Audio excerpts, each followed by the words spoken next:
আসসালামু আলাইকুম ভিউয়ার্স, আমি কেয়া চৌধুরী। আজকে আমি চলে এসেছি বাংলাদেশের প্রখ্যাত গাইনোকোলজিস্ট ডক্টর রেজিনা চৌধুরী আপুর চেম্বারে। তো আজকে আমি আপুর কাছ থেকে অনেক গুরুত্বপূর্ণ একটা প্রশ্ন জিজ্ঞাসা করব, যেটা কিন্তু প্রায় সময় আমার মেসেঞ্জারে বা আমার কমেন্টগুলোতে আসে। সেটা হচ্ছে যে আপু, বন্ধ্যত্ব দূর করার জন্য ব্যয়বহুল চিকিৎসা কি? মানে আমরা যদি ফার্টিলিটি ট্রিটমেন্টের কথা যদি চিন্তা করি, অনেক সময় দেখা যায় কিন্তু ফার্স্ট ট্রায়ালে বাবু চলে আসে, কনসিভ হয়ে যায়। কিন্তু দেখা যাচ্ছে যে first try, second try, third try, injection নেওয়া হলো, সবকিছু করা হলো, কিন্তু বেবি কনসিভ হচ্ছে না। তাহলে একদম ফাইনাল স্টেজটা কি, আর সেটার বাজেটটা কেমন হতে পারে? ফাইনাল স্টেজ বলতে বোঝায় যে ইনভিট্রো ফার্টিলাইজেশন, আইভিএফ। আর প্রথমে আইইউআই করে দেখতে পারে। আচ্ছা, ওটা কি আপা?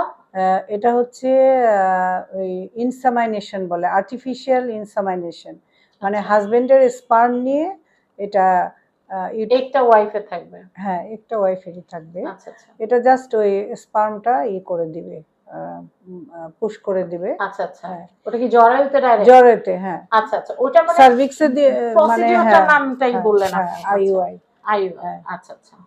আচ্ছা, ইন্ট্রা ইউট্রাইন ইনসামিনেশন বলে। আচ্ছা আচ্ছা। আচ্ছা, এটাতে যদি ফেলিওর হয় তারপরে তখন ওটা 1-2 বার করা যায়।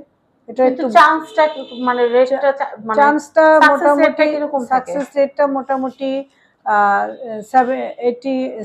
70 থেকে 80% সাকসেস রেট। যদি ওইটার খরচটা কেমন আসে আপু? ওইটার খরচটা একটু কমই হয়।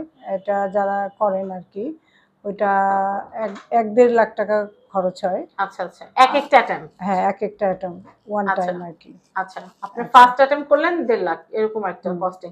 এখন আমি আইভিএফ সম্পর্কে জানতে চাচ্ছি, সেটার কস্টিংটা কেমন আর সেটা প্রসিডিউরটা কি?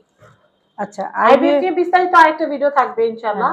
আইভিএফ তো এত অল্প সময়ে এত ডিটেইলস বলা যাবে না, তবে চেম্বারে আসতে হবে। হ্যাঁ, আইভিএফ এ যেটা হয় সেটা হচ্ছে 2-2.5 লক্ষ টাকা মতো খরচ হয়। এবং সেটাও সাকসেস রেট 50-50?